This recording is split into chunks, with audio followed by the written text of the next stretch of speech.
All right. So let's talk about how to go against these 2x2 offenses, guys. We're gonna draw it up in real time because see, a lot of teams will, line up in a 2x2 look like so, and these guys, how you gonna stop us? How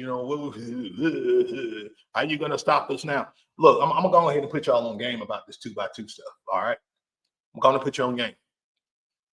With most of these 2x2 offenses, they only got one, maybe two good wide receivers, legit wide receivers who may get the ball.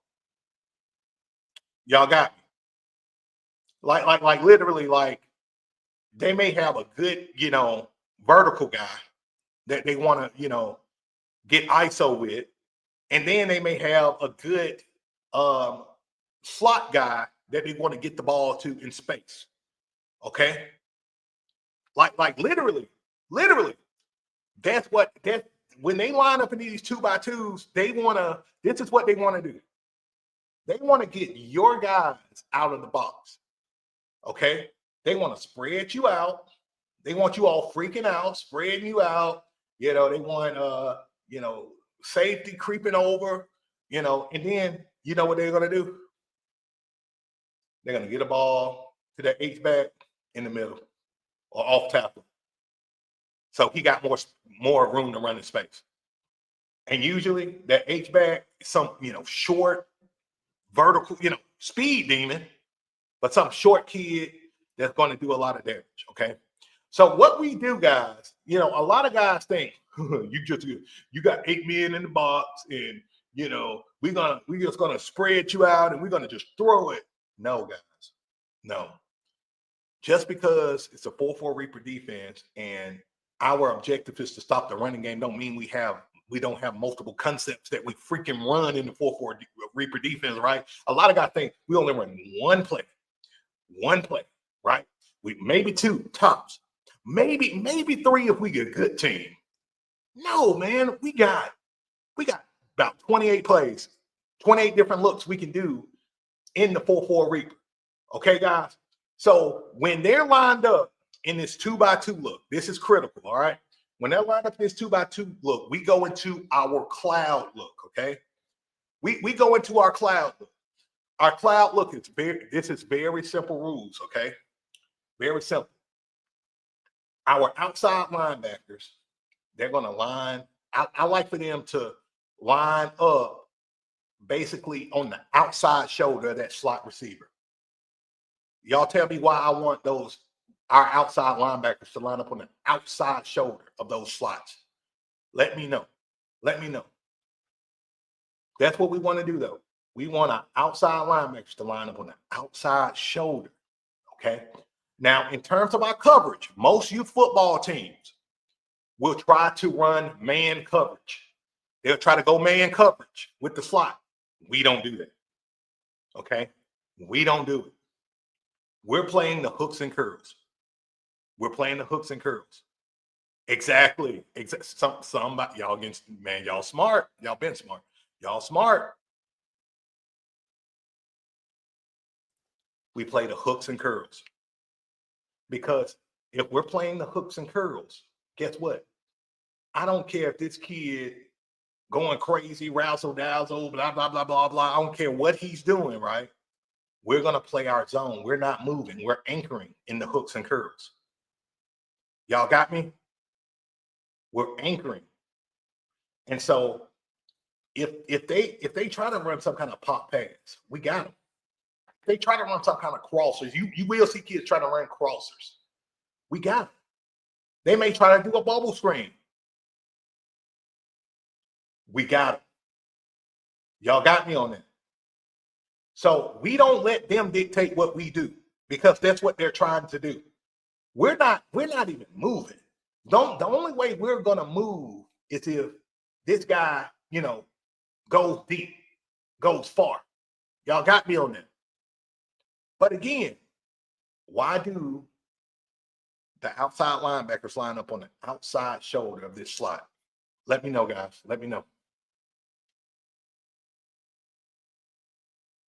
Let me see. Let me test y'all IQ, y'all football IQ. Let me know. I'm gonna give you a hint though. I'm gonna give you a hint. Again, most youth football teams are gonna run the ball 80 to 85% of the time. Right.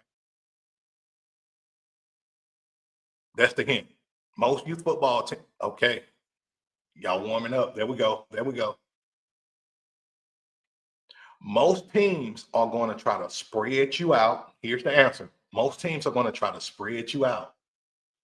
And they want you to be on the inside like this, right? They want your guys on the inside like this, in the box still, right? And they're going to use this guy to block you down.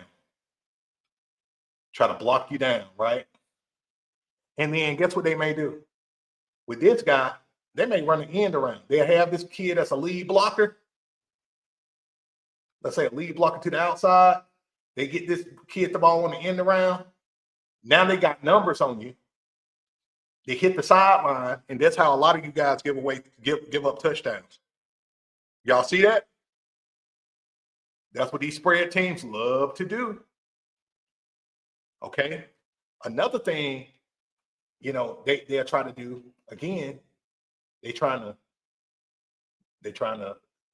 crack block you, whatever, and they just give it to the halfback, off tackle,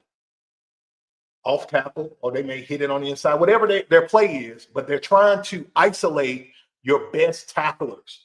And then all this guy got to do is make one guy miss.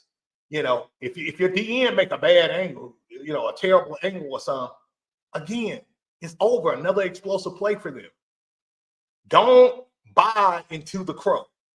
Don't buy into the crow. Because let me hit you with some nerdy stuff. Okay. In youth football, the kids, the chances of completion is 20 to 30%, guys. The completions is 20 to 30%. So they're not going to just be slinging it on the regular like that. They're not going to be air raiding it like, they're the Kansas City Chiefs or something like that, guys. Y'all got me. They're not going to do that. But what they're going to do is they want to space you out. They want to get matchups, and they want to play you in space. Run the cloud look, okay? Run cloud. Tell your outside linebackers, line up on the outside shoulder of them slots. Like something, okay? And what this does as well is it prohibits them to try to crack you down. I've seen it before, guys, where I talk to my guys this, and literally this guy was taught to crack down on my outside linebacker. And because my outside linebacker don't have nobody, the kid, because the slot don't have nobody to block, the kid confused as hell. He like a deer in the headlights. He don't know what to do now. And usually when this kid don't know what to do, my guy free. He'll submarine around and hit stick, the running back or the quarterback. That guys, y'all see how simple this stuff is? Do y'all see how simple this is? All right, guys. Let me see if there's any questions here. And again, guys, if y'all got any questions pertaining to what I just went over, let me know. Also, guys, if you haven't already, hit that like button. We was 40 deep about 3 seconds ago. 42 now. Got 42 people on the chat right now. Shout out to you guys. Welcome. Shout out to TikTok. We had 2,800 likes over there on TikTok. It's Beast. Where are we on likes? 37 likes. So we had 37 likes. Oh, wait a minute. I'm looking at that time. Oh, man. So we had 37 likes. It's 8:05 Central Standard Time. So we didn't hit our goal by 8. So we're only giving away one playbook. Telling you guys, man, y'all got to jump on it. But it's all good. We're still giving away one. No problem at all. So let me check to make sure I'm not missing any questions, guys. If I did miss a question, forgive me, man. Forgive me, because I'm over here cooking. It's hard when the chef is cooking with that good grease. You know what I'm saying?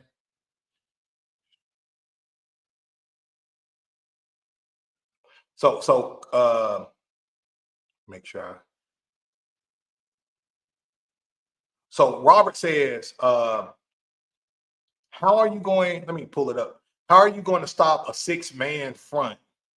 The play will never have enough time to develop. Now, are you talking about in the 4-4 Reaper defense? Because with a lot of teams, they got this 6-man front going. We just take it to them. Now they're really playing into what we like to do, which is wear out that offensive line. So, we'll run, Alabama blitz, which is one of my personal favorites. Then we hit them with twists and stunts and things of that nature, because again, we're wearing out that offensive line. We're creating confusion. And guys, I love to wear out these 2 guards in that center. I love to wear out them 2 guards in center. Have y'all ever played a game like on Super Nintendo? I'm going old school. I'm going 90s, right? Like, you ever played a game on Super Nintendo and you had to you was fighting the boss, but you had to hit the boss in the middle to weaken him, and he may lose an arm or lose a piece of armor, and you still taking it to the boss, like this old school Super Nintendo, regular Nintendo, Sega Genesis kind of stuff. Like, I like to wear out this middle right here. I like to wear it out because, number one, the center holds the ball more than the quarterback. If this center don't want to play and he rattled and shook, they in trouble. If these guards are worn out and tired and they don't want to block no more, they're in trouble. And so what that's going to create is free reign for your middle linebackers to go and freaking eat. So we like to attack. Yeah, and I'm going to tell you our simple responsibilities, man. Our middle linebackers know their responsibility is to make sure that quarterback soul is taken. Okay. Our outside linebackers' responsibility is to make sure the running back soul is taken. So literally, our reapers, our middle linebackers, are reaping the souls of the quarterback, while our outside linebackers are reaping the soul of the running back. Let me make it even more clear. I'm cooking. I'm about to cook some good stuff for y'all. I'm about to give y'all some game.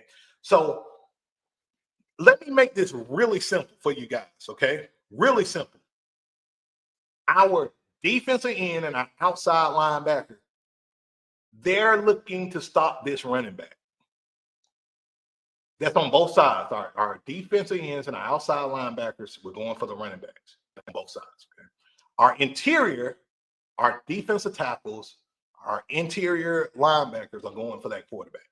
To make it simple, to dumb it all the way down, that's what we like to do. It doesn't mean that we don't change our scheme or our looks, because we do. For example, we got a Thor blitz here, right? Thor blitz, now we're flooding, right? We're flooding a side. Especially we're going against these teams where we know they're weak on one side, or they wore out, or the team got a tendency to run to a certain side of the field. Then we'll start incorporating our Thor blitz in there, guys. And we're beginning to create problems, right? If we're going against a team that has a really good quarterback, like he's a really legit good dual threat guy, especially a dual threat guy, that's when we will go to a double QB spy. And usually what I do, guys, I'll call an audible for one of my interior linebackers. This is my captain. This is my co-captain. That's literally their nicknames usually. And I may say to my captain, Alabama. When I say Alabama, he just knows he's going to do an A-gap blitz. So he's going to come out of that QB spy, and he's going to do a Alabama blitz. I can say co-captain Alabama, and he know what he's going to do, right? Or I can say, let's see. I can say co-captain Cali, and he 9 times out of 10, I won't do it like this when I know we got 2 guys already crashing the C-gap. But I say Cali, he know where to go. He know he's going to hit this C-gap. That's how we do it.